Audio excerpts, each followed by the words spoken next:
Today's guest is someone who literally rewires the way athletes think about pressure, performance, and potential.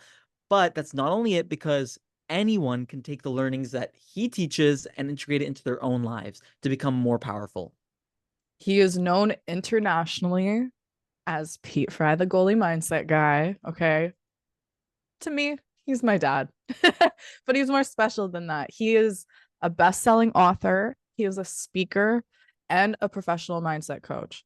Okay. He works with the mind, in the mind, trains the mind. He has spent over 30 years of his life diving deep into the psychology of peak performers, elite players, goaltenders, of himself, business people. He's dived into the psychology of just how we as humans function and how we can rewire the little actions in our brain that we don't realize are happening every single day.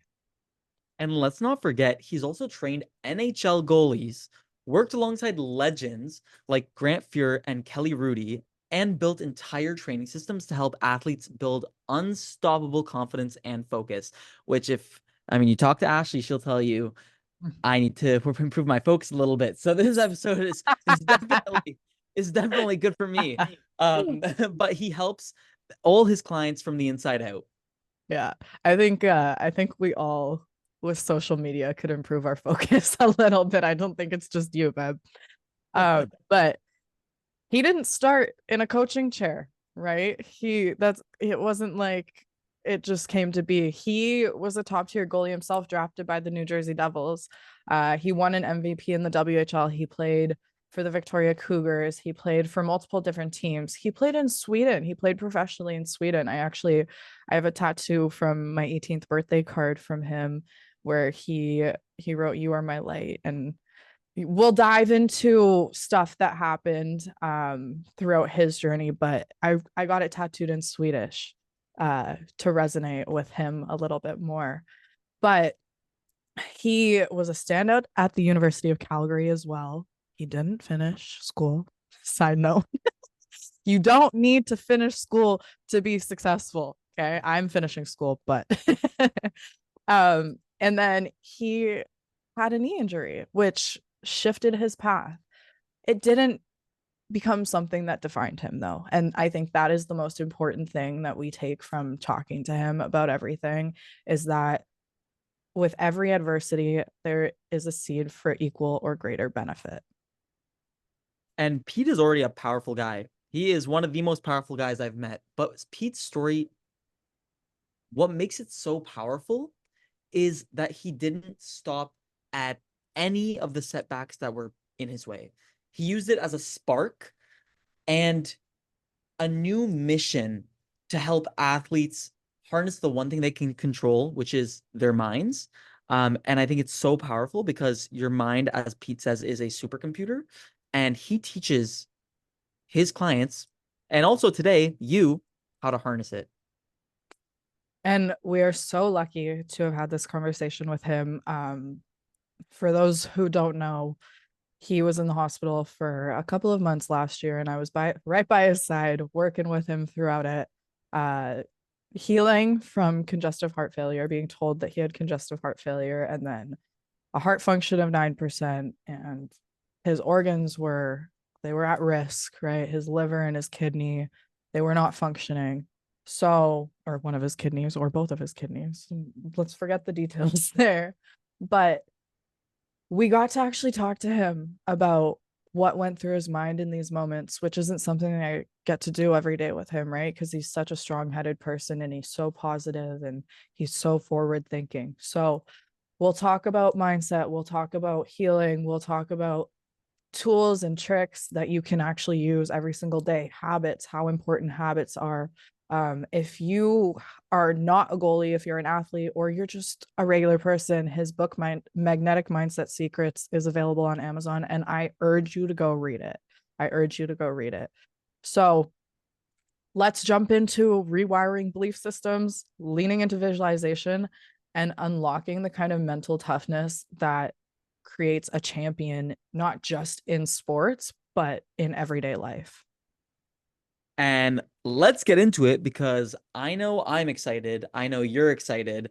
And we're extra excited to share this information and let you guys finally meet Pete and hear his expertise. So without further ado, Pete Fry, welcome to Embodiment. Hello, spiritual bodies, driven entrepreneurs, and everyone in between. Welcome to Embodiment, who you are behind closed doors, the podcast where we explore the truth of who you are beyond the surface. I'm Emmanuel Series. And I'm Ashley Fry. Together, we dive into mindset, self-discovery, and the magic of aligning with your highest self. If you're chasing dreams or leveling up spiritually, this is for you.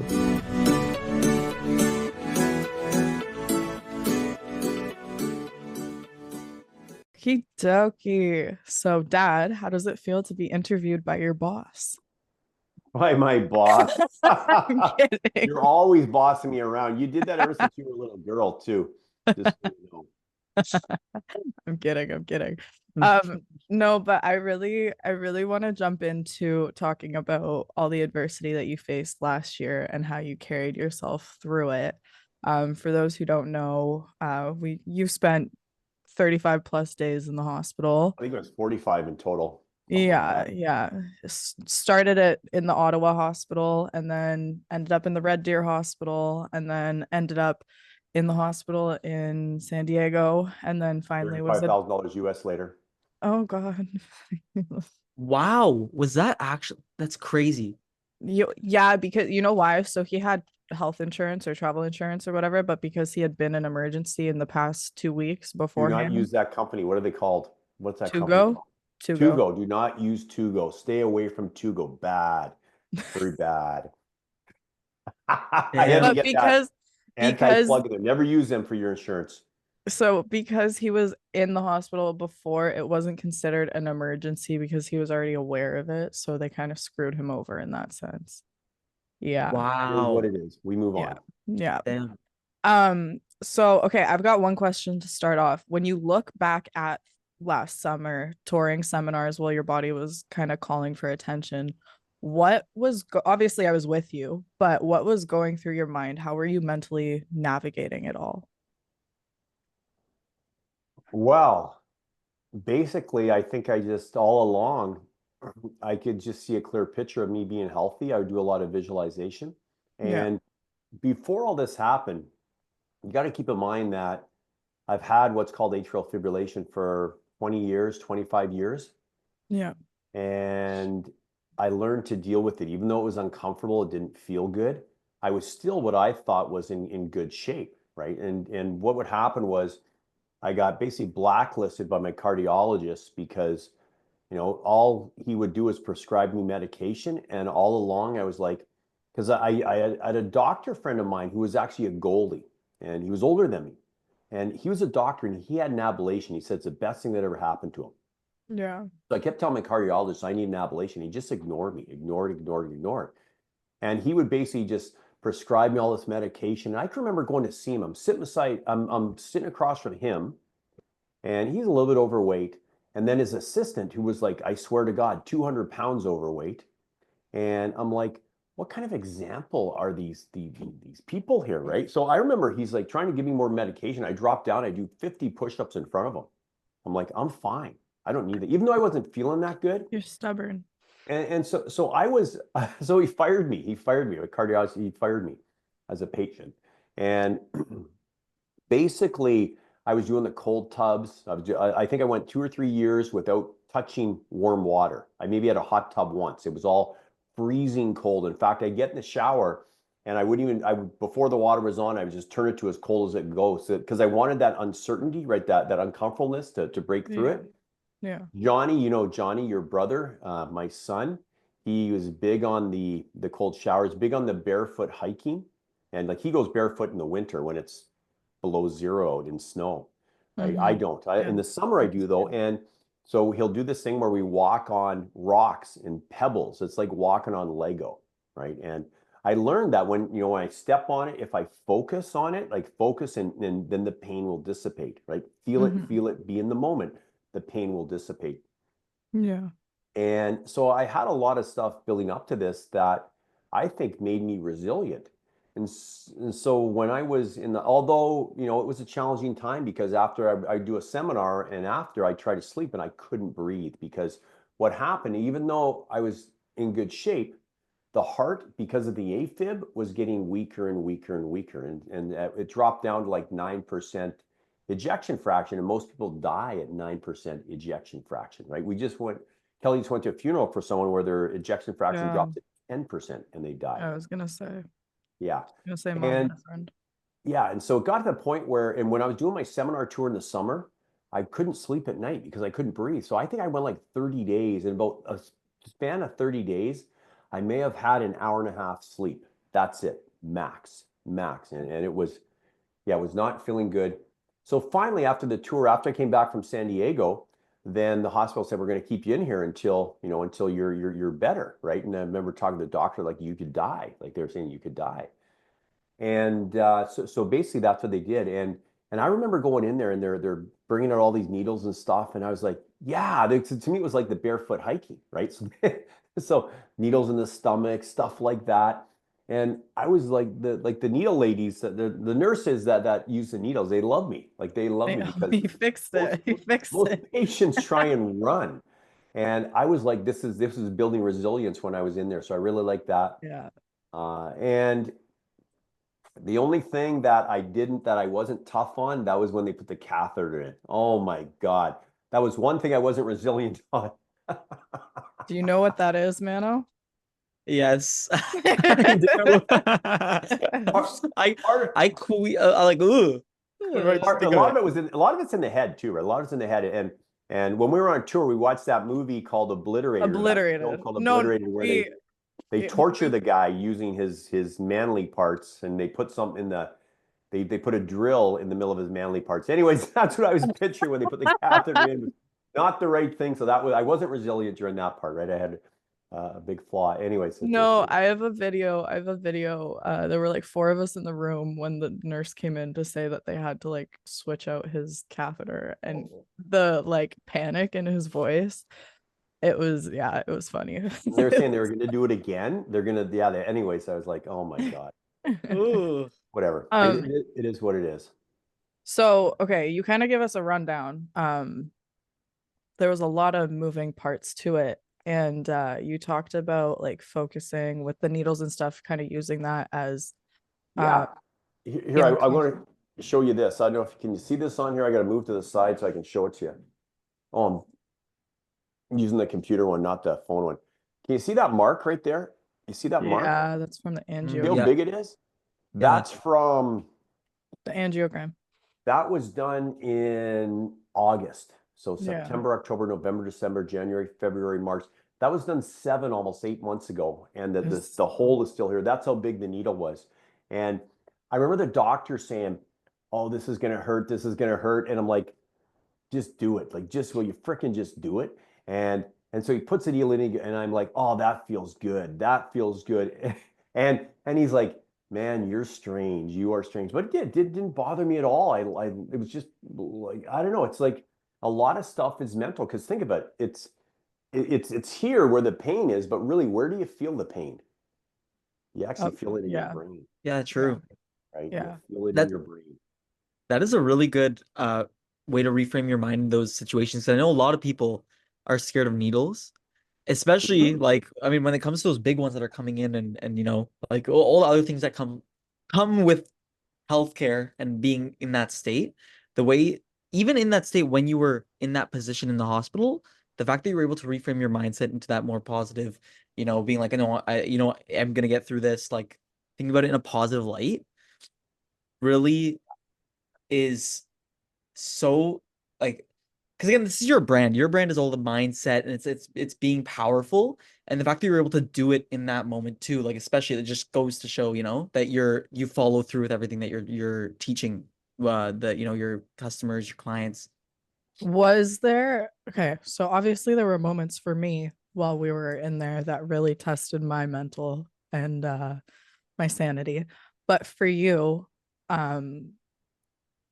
were there any moments where you really like your mindset, where you felt your mindset was tested and you kind of had to like sit back for a second and like recenter yourself? Yeah, I would say there was probably a few times in there. There was a few times in there because when someone doesn't sleep, their physiology really breaks down, Yeah. right? It really breaks down. And pause for just a sec. Sorry, guys. John, what do you want? I'm on a podcast. Sorry? Keys. There's a barefoot hiking guy here, right here. He just came in. They're on the counter somewhere. Yeah. They're on the counter somewhere. We're Check recording. my jacket pocket then. Sorry, guys. Sorry. It's okay. Anyways, It's all good. It's all good. Okay. Yeah. So there was a few times, right? And I remember that one time when I go to the nurse, I go, just fricking shoot me. Like, just shoot me because I hadn't slept. I needed to sleep. I couldn't sleep. And if I tried to fall asleep, I would just I would lose breath. I was out of breath and stuff like that, right?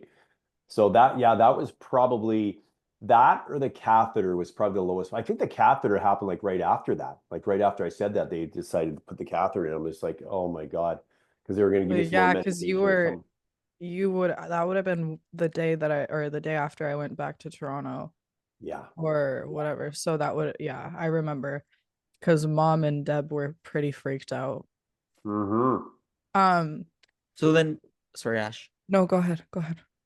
I was gonna say, because, and this is context for everyone listening, but Pete is huge on visualization. He is the master of it. He's master of mindset. And so prior to even getting on the call, he was doing a visualization. So in this moment, like during this time that you were in the hospital, did you visualize your healing process, like your healed state during that time? Yes. Yeah. In fact, we got a picture of a heart. We put it on the wall in front of me so I could take a look at it. And then there's like a goal board in there that they have. So we put a date to get out of the hospital, like put some positive stuff on there, right? With some Yeah. positive words. And yeah, I would do that. And also too, I never stopped working when I was in the hospital because I'm like my business is I work with high level athletes, mainly goaltenders, and I'll do Zooms for them where I'm taking them through visualizations, them through, some powerful stuff, some topics on the mental part. So I remember doing it the first time in the hospital gown, and they're looking at me like, what the heck is this guy? Why is he still working? Right. Yeah. And but that was good for me. That was good for me to do that. It was good for the mind. Maybe not that good for the heart because sometimes I would get a little, Yeah. fired up when I'm doing those. So Yeah. some of it was good, some of it wasn't. Yet, yeah, and so I would do my own visualizations. I would do my visualization of the heart getting stronger, of me being out of the hospital, feeling good. I would do those every single day, every single day. Yeah, and then having like the audio of like a perfect heartbeat playing as well and visualizing to that. That was another thing. And Ash was really helpful. She took me through a visualization in there too. Yeah, I did. I did. Oh my God, there we go, Ash. Yep. She's taken after her dad. He is. So something that really blew my mind while you were in the hospital and kind of grounded me was you, and you can plug your ears when I say these two words if you want me to, but you reframed the words heart failure into something empowering.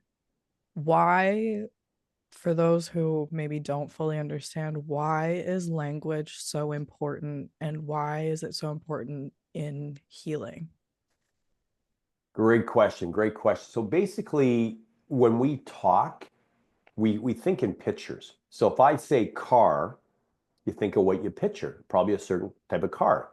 If I say dog, an image of a dog is going to show up in your head, not the letters CAR, not the letters DOG.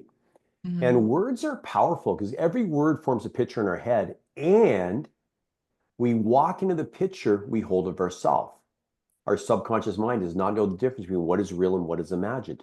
So we walk in the picture we hold of ourselves. So it's important that we have those great pictures there.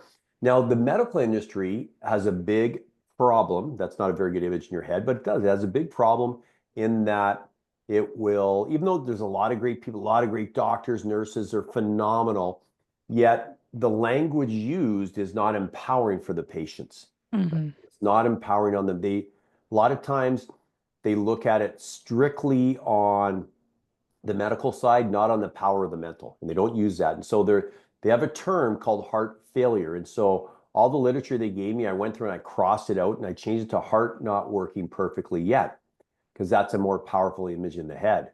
Yeah. Yeah. Yeah. No, that blew my Okay. mind. I think I was like, I feel like I pretty much was at a point where I was kind of struggling to see forward. And then I came back to the hospital the next day and I saw those papers laying there. And it kind of like, I think I started crying when I saw that because I was blown away. But yeah. That's awesome. It's powerful. Yeah. Mm-hmm. Yeah. Yep. Yep. There's a It lot of was. um did you learn anything new about yourself in that time? Because that's a lot of time alone, right? Yeah, Even though yeah, you yeah. had us with you, there is still like we'd leave the hospital at nighttime and stuff like that. Hmm.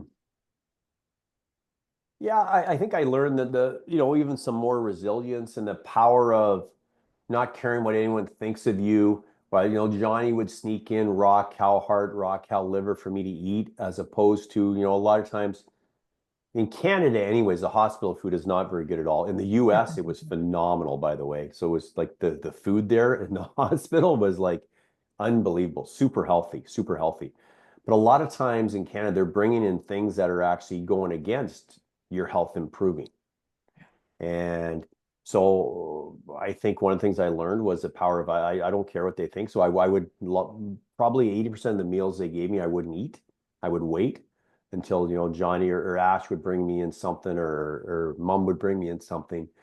And yeah, so I think that the power of not really, it reinforced the power of you should never care about what anyone thinks of you, right? Yeah. It's probably the number one thing that holds people back from having success in anything, is that they're concerned about what people are thinking of them, right? And it's Yeah. like, who cares? Like it doesn't matter. They're probably not even thinking of you. They're probably thinking of themselves. Yeah.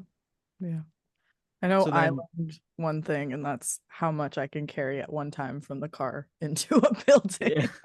yeah. Because I was Wait, bringing everything in at once. I'm so curious. Did the doctors ever catch you eating like liver or or something and stop you? No. They never stopped me. I think I told them that I was doing it, and they were like, okay, whatever. They would just kind of roll their eyes. He's And loud and proud. He is loud and proud. there we go. Yeah, yeah. So yeah, it was good. It was good. Um, go, Mano, do you have a question or no? I was just gonna say, like, because again, me and Ashley are you know, Pete already knows me and Ashley are super spiritual, and I know that there's a sense of spirituality that comes into play with mindset as a whole. So when this all played out in your life, and you were in the hospital and like this was all kind of unraveling, did you think of it as like there was a deeper meaning to everything happening? Ooh, that's a great question. Sorry. That's a great Yeah, really, question. really good question. Well, I firmly believe that for every adversity is a seed for equal or greater benefit. And yeah, I thought, everything happens for a reason. There's got to be something bigger that is happening here. And, there's going to be some great stuff that's going to come out of it. And it was good, because I think I ended up losing like 45 pounds when I was in the hospital. And I got back to the weight I was at when I was like 17, 18. In fact, I was able to put on a 32-inch waist jeans, which I hadn't put on since I was probably 19, 20, 21 years old, right? Yeah. So that was a bigger thing that came out of it. That was one of the seeds for equal or greater benefit from the adversity. And yeah, I think it was good. I think it connected me more with my family by Yes. going through that too. Yeah. Yeah. My sisters, like I hadn't seen them for a long time, so it Yeah. really helped make those relationships better. Oh. Oh, I'd love to hear that. I'm gonna start crying. It's okay. That's why I said oh. Um, did you, because you talk about AFib and being an AFib a lot, and I like being your daughter and going through this, it brought up memories for me when I was a kid, like of us traveling and like you not feeling well and having to stay back in hotel rooms and stuff. Did you like, were there ever moments where you kind of reflected on stuff like that and like just little choices that could be made throughout life that would make you feel better at all? Yeah, I might have reflected on that somewhat when I was in there, and maybe in the sense of piecing everything together, and that, that was the reason why the heart was weakening at the time was from the AFib. Like I never really understood it or got it because I thought, you know what, I'm in better shape. I'm doing the cold tubs, I'm doing the Wim Hof breathing, all that stuff. So I thought, the heart has to be strengthening. It Yeah. has to be getting better, and whereas it wasn't, right? Mhm. Although I thought I made it easier on the heart too, because the cold tubs, you're basically opening up all your blood vessels and things like that, right? But Yeah. it had nothing to do with that. It had nothing to do with that. It had everything to do with the AFib and it not beating and pumping correctly, right? Yeah. So Yeah. for those who don't know, what is AFib? What does that mean? It's short for atrial fibrillation. It's when the heart, instead of going bump, bump, bump, bump, bump, bump, it's going bum, bum, bum, bum, bum, bum, boom, and it's just really all over the place. Heart palpitations. Yeah, heart palpitations. Yeah, it's an irregular heartbeat. I think it's important for people now. Now you think of how I got to that, right? I don't believe we're born with that. I think I created it. I was a goaltender and I played under a lot of stress when I played. That's why I do what I do now, because I think I was so messed up mentally. I would drink coffee like crazy. Like I'm talking 10 cups a day. Earlier on, when I started one of my businesses, one night a week, I would stay up and work all the way through. And I never did drugs. Like to this day, I had a powerful belief that drugs are very, very bad. And I've never even seen cocaine, right? But a lot of people thought I was on cocaine when I was younger because I was just so fired up all the time, right? But no, never, never, never. And but I would drink energy drinks. I remember there's it's not out there anymore, but I would drink a Jolt Cola. It's like, how bad Coca-Cola is for you, right? Jolt Cola was like Coke on steroids, like Coca-Cola on steroids. Way Yeah. more sugar, way more caffeine. And Yeah. so I tell people today, stay away from the energy drinks. It's not worth it. The Red Bulls, all that stuff. Do not go near that stuff. It is not good for the heart. Yeah. And a little bit of I need to send caffeine's this all video to right. Chantel. A I little was bit gonna of say coffee's I all need to right. send this Oh, to go a ahead. friend. I was gonna say I need to send this episode to my friend because she drinks like 5 cups of coffee a day plus an energy drink and she's my age right now. She's me not like Ashley and I's age. So I was like, I should send this to her. Well, Yeah. it's not good because it sounds like she's dependent on it. Yeah. She is dependent on that to stay awake, to have energy. I haven't had a coffee in 8 months, I think. Yeah. And I've had more energy than I used to have when I would drink coffee all day long. Yeah. Because it'll give you a little bit of a high and then go right. It's basically a Yeah. drug. It's a drug. I obviously when I was working in the bars and stuff, I would have an energy drink at nighttime to keep myself going. But ever Obviously. since it's like what yeah. But ever since you being back in the hospital, I've like limited myself to like one coffee a day and I make my coffee at home, so it's not super strong or anything. But I think yeah, just being conscious of that is super important. Because So five just so you know, I'm not drinking. This is, can you see in there? This is raw milk. I'm There you drinking. go. So I Yeah. just poured it over everything. And then water. There's just water in here. Don't dump that Nice. Raw one milk too. and water. Miss the computer, functionally. Raw milk and water. So Johnny goes to the States to get raw milk and brings it back in Yeah, for us. Why the States? because they don't sell Because raw you milk. don't sell it in Canada. It's illegal Wait, here. really? Wait, Our so what's the difference communist between raw government. milk Yeah. Yeah. and So really? what we Okay, sell? leave politics out of this. I'm not, I'm podcast. just saying, but I don't like when people strap us from doing things, right? They take away our decision-making power. And Yeah. that's what's happened. Is it is it because milk here is pasteurized and there they sell like what's the difference between the two? Like why is it better one over Because the other? pasteurized, they and think of it, it's an industry, it's a marketing industry, right? The food industry. I was on Yeah. with some entrepreneurs and helping them out earlier today. And we were talking about, they wanted to eat healthier and stuff. And then they talked about, we talked about eating out at restaurants, right? Because, you got to look at food ingredients when you're buying stuff at home. The less ingredients, the better. And one of the biggest farces was, counting calories as opposed to ingredients. It's better Mhm. to count ingredients. The less ingredients, Yeah. the better. Yeah. And so I was just saying, when you eat at a restaurant, it's multiplied. Like it is multiplied. Think of it, because if that food doesn't taste good, no one's going there. They got to put Yeah, sugar, they that's got to put too much salt, they got to put all that stuff. And getting back to your question that you asked me, what was your question again there? Why why isn't it sold in Canada? Oh yeah, I had a few concussions when I played, so I might when I was true. anyways, so it's not sold here because one out of a huge number, the milk could be bad. So this is a way that they guarantee that it's not going to be bad. It's not, you're not going to, get sick from it, right? Yet it takes all the nutrition out of it, and so many people are now lactose intolerant.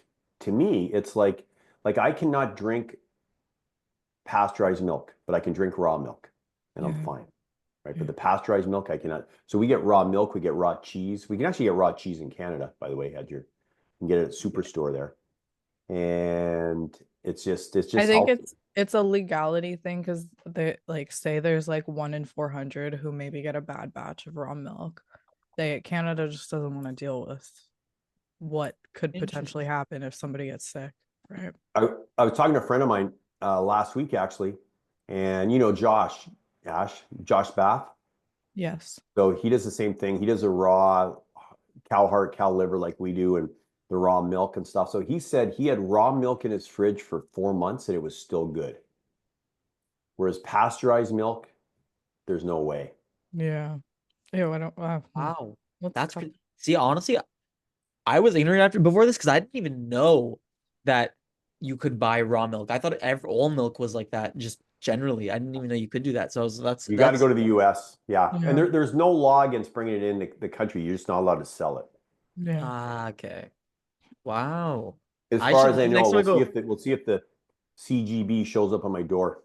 It's like the KGB, but in Canada, the Yeah. CGB. So wait, where can people buy this if they wanted to buy this from You the could go to America? like an IGA in the US or Yeah. Really? Okay, so is that any easy? US grocery store will Any have it. grocery store probably Yeah. has it. Yeah. Wow. And you can Okay. probably find a farmer here, right, and buy some off of the farmer in Canada, right, with no one knowing. So do you Let's think eating healthier, less ingredient packed foods has helped your recovery and has just helped Huge. you get to the state where you are? Yeah, that was big. That was big. Yep, big time. yeah. Yeah, I Well, think and he nutrition's a wasn't big part. one thing we learned throughout this too is how much of an effect sodium has on your body, right? Oh. So limiting your sodium is super duper important.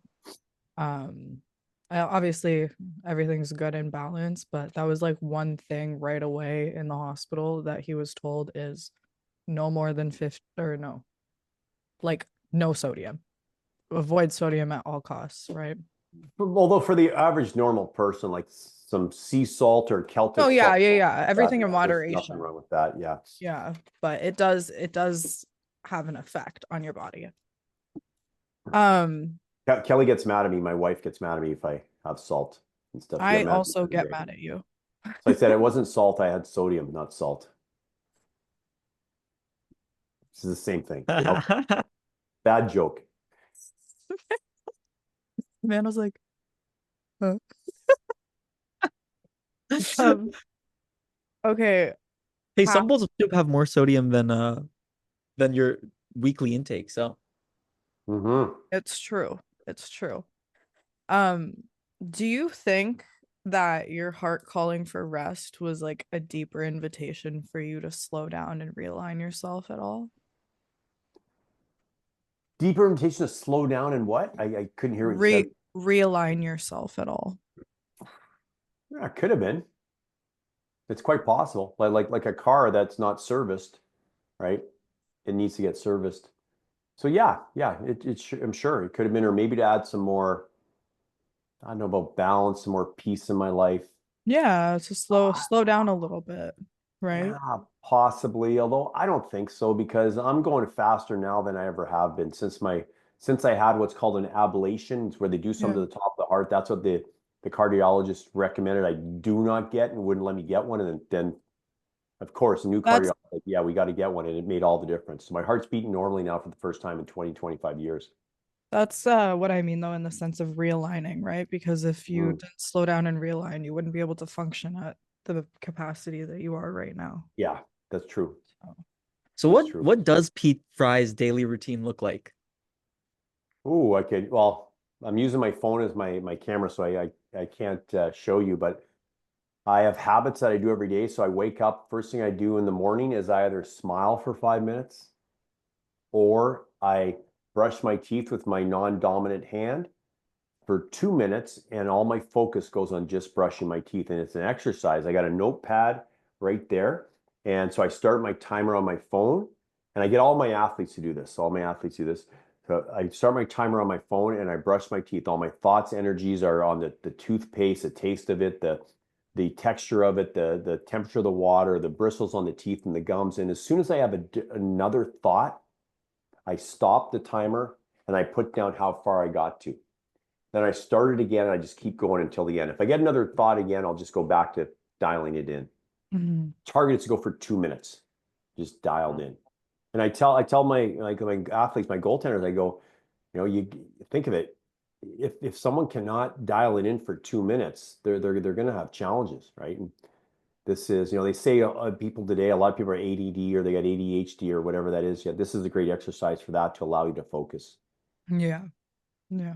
Builds muscles, focus muscles. And Okay, so I do routine. that. I do facial dancing every day. We have 27 muscles in our face, and most humans use 2 or 3 of them. They don't use a lot of them. And so you can control your emotions a lot by moving your facial expressions. So I'll do I'll do like I'll put music on Yeah. and stuff, and it's kind of fun.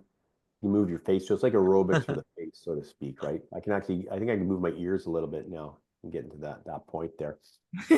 And so I'll do that. I'll do the facial dancing. I'll write my goals down every day, write my goals.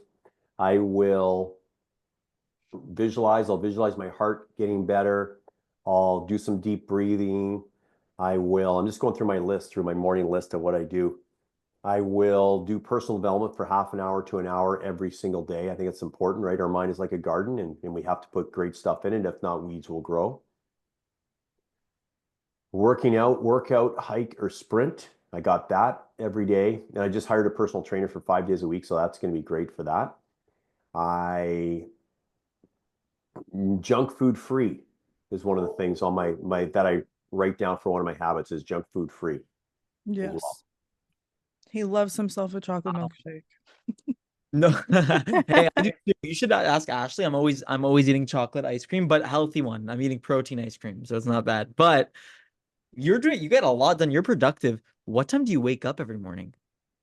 Good question. It varies. It varies. Sometimes I will get up and I know some people say that you need to get up at the same time every day. I don't because when I was going through my challenges and I first came back home, I would sleep till like 10:30 or 11 or something like that. But now You were I'll in get recovery. Of Yeah, when course I was you in were. recovery. Yeah. Yeah. Now I'll get up at 7:30, 8 o'clock, and then I'll start off right away with my smiling, my toothbrushing, my personal development, and writing the goals down. So I don't get What up that early. Some days I will. Some days I'll just wake up at 6 and I'll get going, right? what Yeah. is so important about smiling? Well, you see, emotion, how you feel is created by motion, by how you move. And so it's simple things like smiling, moving your body in a different way, shoulders back, chin up, chest out. You feel better. Like I got an exercise. I want you guys to do an exercise right now. Okay. So I want you guys to stand up. He's Stand gonna up. tell me to Okay. Okay. Let me turn this camera. There we go. Okay. So as you're standing up, what I want you to do is I want you to put your shoulders back, chest out, chin up, looking up at the ceiling. Stand like you got a cape on, like a superhero cape. Look up at the ceiling, raise your eyebrows, raise your facial muscles tight so they're up. Put a big smile on your face. Look at the ceiling, keep looking there. You're not allowed to move. Keep looking up and try to feel unhappy. Try to feel depressed. Try to feel sad. Keep looking up. You're not allowed to move. You're not allowed to move. You'll probably find if you try to feel that way, you would move differently. Go ahead. Keep looking up, smiling, facial muscles raised, breathing in deeply through your nose. Try to feel unhappy. Try to feel sad. Try to feel depressed. Okay, come out of it. What happened? Did you feel sad? Did you feel depressed? Did you feel unhappy? No. You No, could. actually, that's a good exercise. That is a good exercise. you would have to move differently in order to feel that. So people that are, in fact, they've taken studies of manic depressants and had them stand in front of a mirror and smile for, I think, 30 minutes a day. And they were no longer manic depressants. So there's a lot of things that we can do, whereas today's society goes right towards medication. It's a big money-making industry. They'll go right towards, or it's the easy way out, right? Without putting in the work. Yeah. I'm not saying some people don't need medication and stuff like that. You know, maybe there's some extreme cases where some people may need it. Yet, if they're just taking medication and they're not doing any of this stuff, they're deteriorating.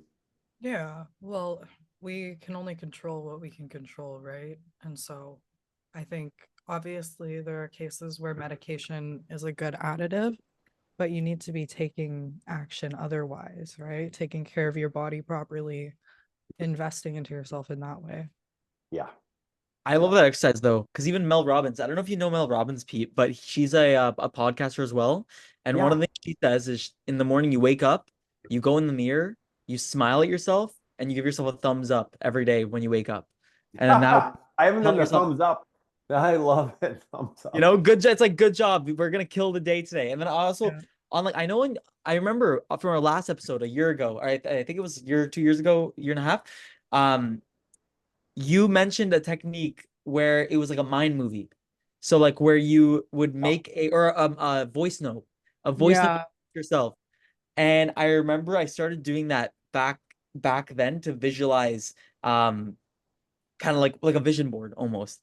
And I also my alarm too. Like on my alarm is literally like today's gonna be a great day. Every day when I wake up, that's the first thing I see. I'm like, yep, let's go, let's do it. And it really helps when you first wake up. So from your perspective, because you've been in this for so long and you're the guy for mindset, what would you say is an easy way for people who are not in this space to start to slowly integrate this into their lives? Well, I would, and we're developing our own app right now, like a habit app for people.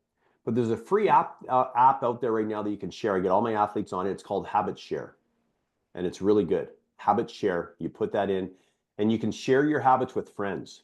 So there's a level of accountability, there. So I get all my athletes on it so I can see their habits, and start off with some simple habits like waking up smiling. Write your goals down, and if you don't have any goals, you need to come up with some, because we are creatures of growth. We have to feel like we are growing. And I always say, like Les, you guys know who Les Brown is. He says the biggest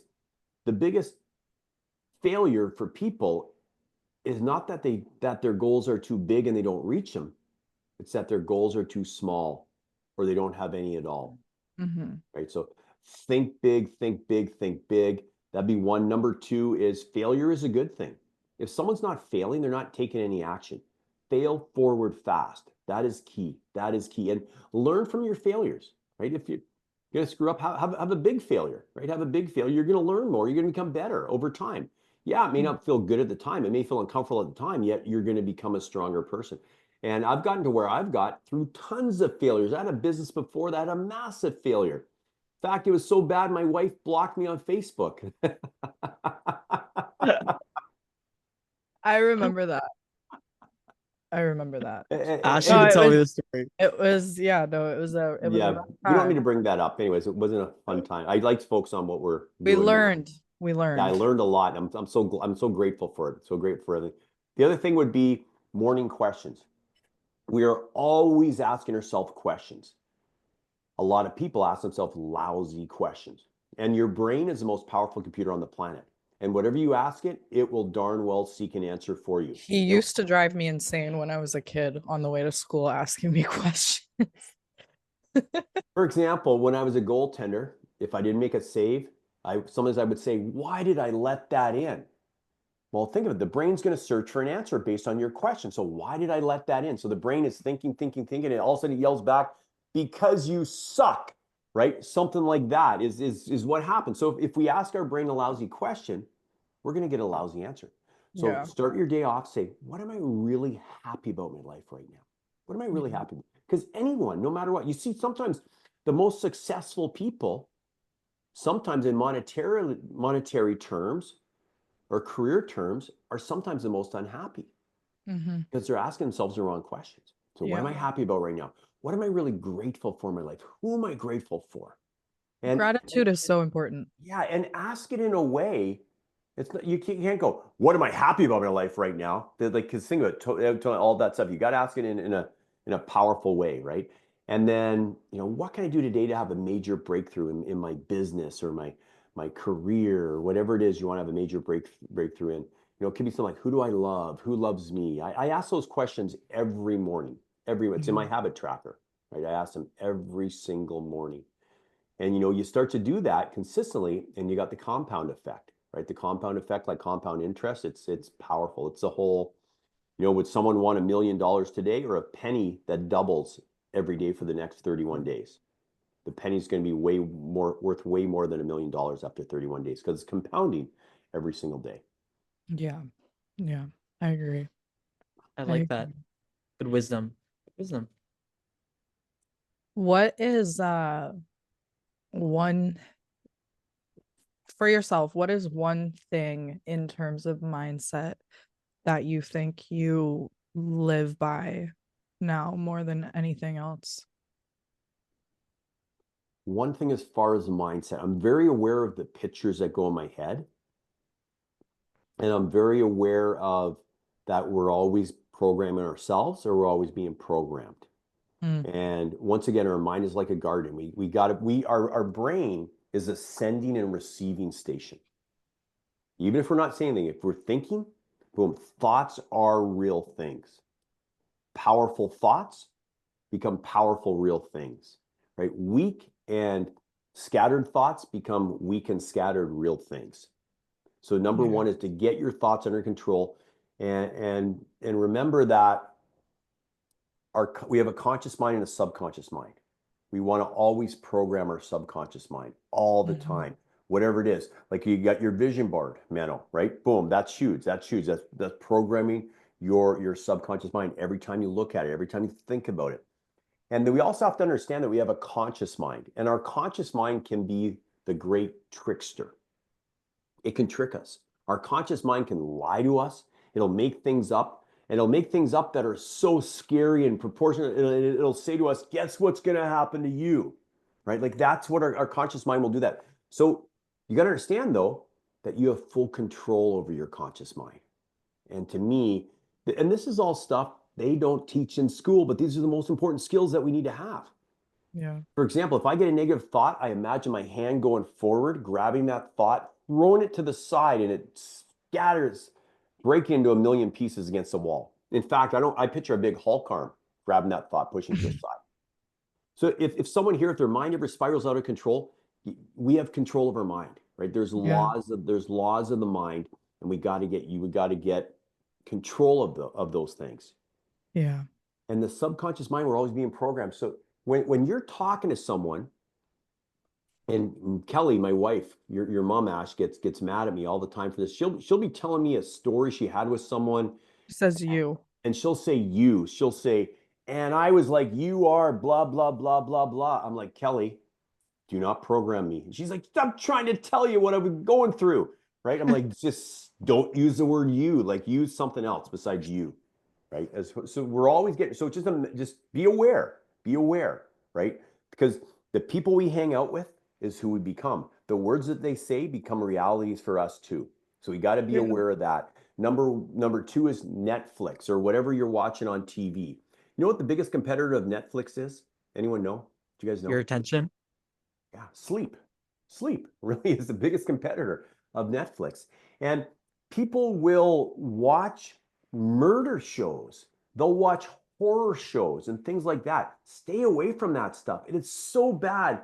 If someone wants to be a productive human being, stay away from that stuff, right?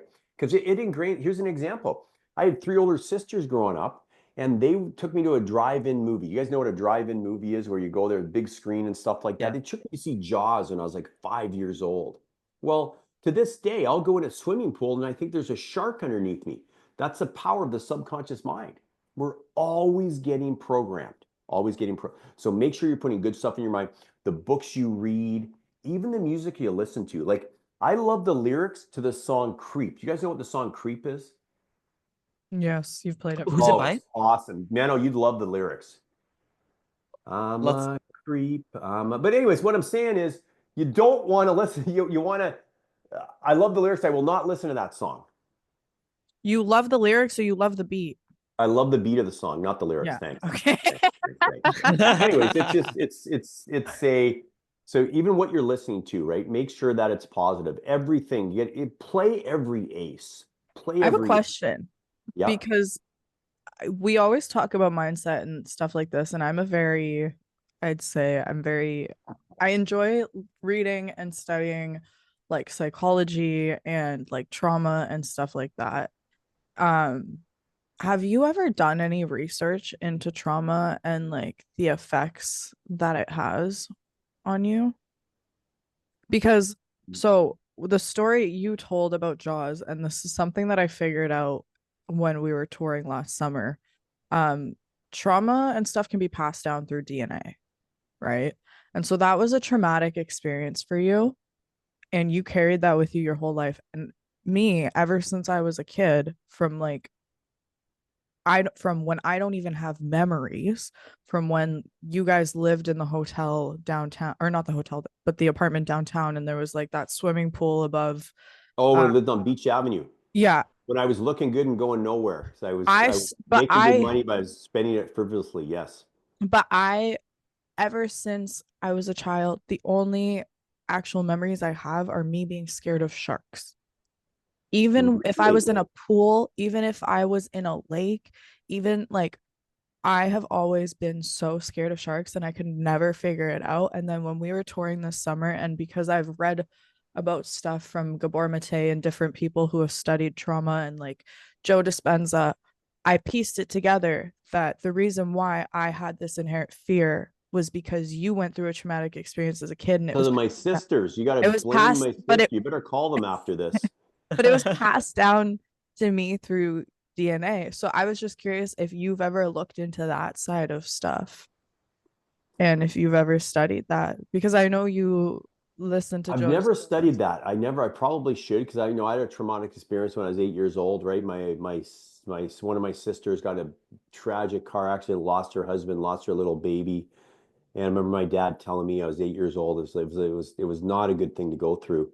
And then when I would play goal, I would think if I don't make a save, the same thing's going to happen, which actually probably made me a better goaltender, right? So out of traumatic experiences, I know that great things can come from it. And once again, it's a whole the seed for equal or greater benefit, right? For every adversity, Yeah. seed for equal or greater benefit.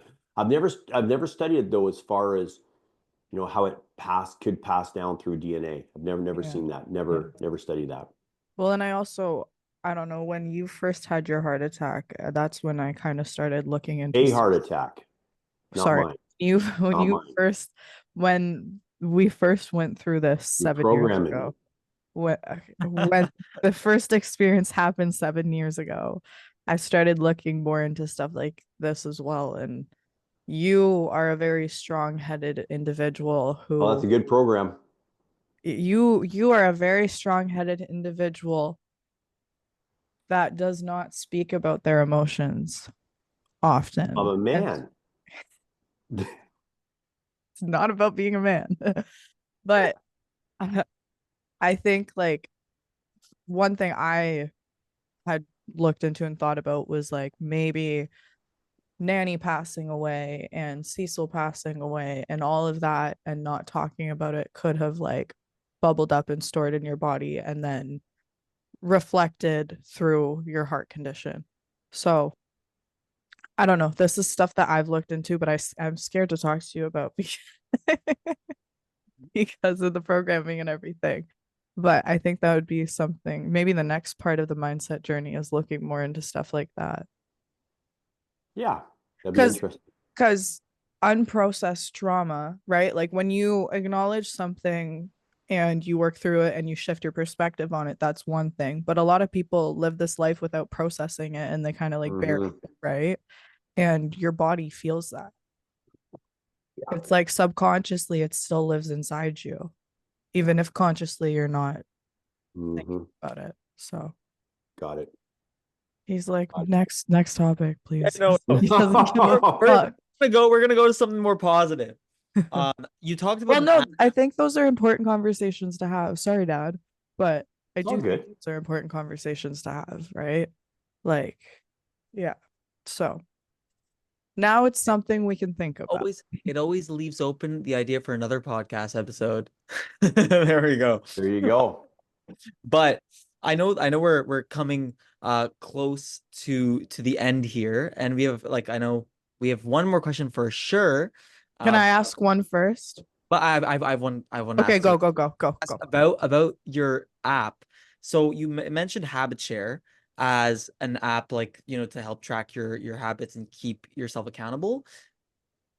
What is what are you building, or how, and when is it going to come out, first of all? Because now I want to get, why would I not get your app instead of, It's a you know, question for another one? me. That's a Yeah. question for me, not him. I'm kidding. I'm kidding. I'm kidding. I'm curious. I A- just want to know. Ash, what's the date? When's it coming out? I don't know yet. We have Okay, to further discuss that. okay. By I'm the end of April. by the end of April. By Okay. the end of So April. when I come back from Berlin, that's the first app I'm downloading. I'm going to be waiting to see it on the Instagram. I will be texting Pacindu as soon as we get off this meeting. There we go. I can't wait.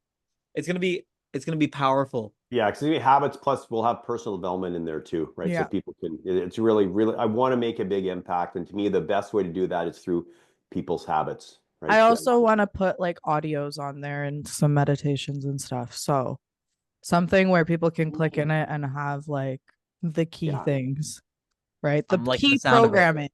The key programming. Um, Pete, Mhm. Dad, father, what legacy, not as a coach, what legacy are you most proud of? What legacy am I most proud of? I haven't built a legacy yet. Kidding. I'm right here. Oh yeah, you. I'm Yeah, my kidding. kids. I'm Of course, joking. it I'm would be joking. you and Johnny. I'm joking. No, Yeah. no, no, no, no. But No, like, it would be you no, and John. Like that's no, a no-brainer. no, no. I Okay. misunderstood the question. Like, you have done so much in your life. Like, you tell a million stories every day. You've lived 1,000 different lives. You've gone through a billion adversities and come out of them. You do, like, you've built a legacy through all of that. Ignore the children. Fuck us. We're just we're just offspring. But like, you have built a legacy. So like, throughout that, what do you think you're most proud of? I think number one, getting to the point to fail forward fast and not caring what anyone thinks. Yeah. Because those are things that, once again, they held me back for a long time. Fear of failure, fear of what do people think, right? And Mhm. I think getting over that and just driving things forward, Yeah. right? Because you can do one thing, you can have 10 people there, they're all going to think something different, Yeah. right? So it's, and also, you know, the power of programming, the power of putting meanings to things, right? There's a great book, Man's Search for Meaning. Have you guys read Man's Search for Meaning? Mhm. Yeah, really good, right? So what meaning do we put to something so it it lifts us up, right? It's just like Yeah. our beliefs. Like we have beliefs, and the question is, and a lot our beliefs are formed by happenstance. They're not formed on purpose unless we actively do it ourselves, which we need to, right? Yeah. And I feel that I've created a set of powerful beliefs, which, you know, drive me forward and contribute to the success that I'm having. Yeah.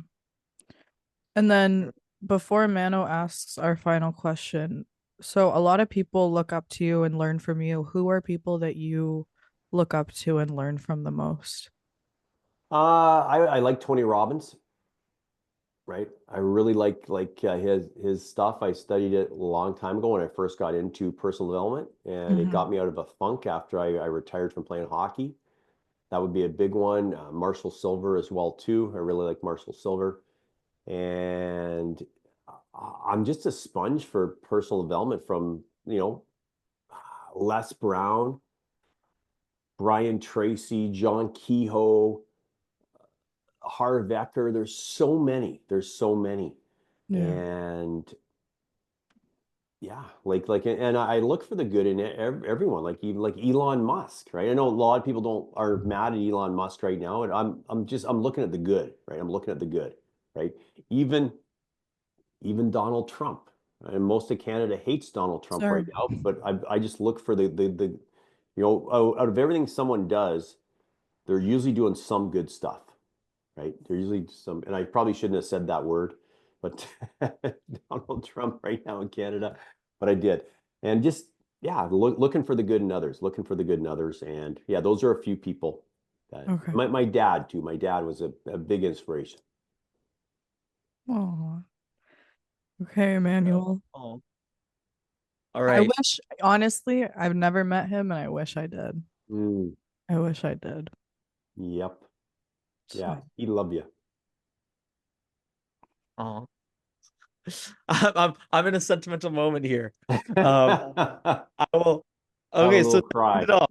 ending it off in a bang. This is a question we ask all of our guests. But what does embodiment mean to you? All in. All in. all in. I like it. That was a very hockey jock answer. All in. All in. I love it. Okay, well, thank you. Yeah, we don't get time to sit down and talk like this because we're always working. So I thought it was super important to have you back on. We've had you on the podcast in the past, but we've done some rebranding, and you've done some rebranding physically and mentally. So we wanted to dive into that, and I appreciate you sitting down with us and taking time out of your busy schedule. And yeah. It's always a Powerful. pleasure, Love you Pete. guys. Sorry? It's always a pleasure. It's always a pleasure. I Yes. always learn so much. Extra things to add to my arsenal. There you go. Pleasure's all mine.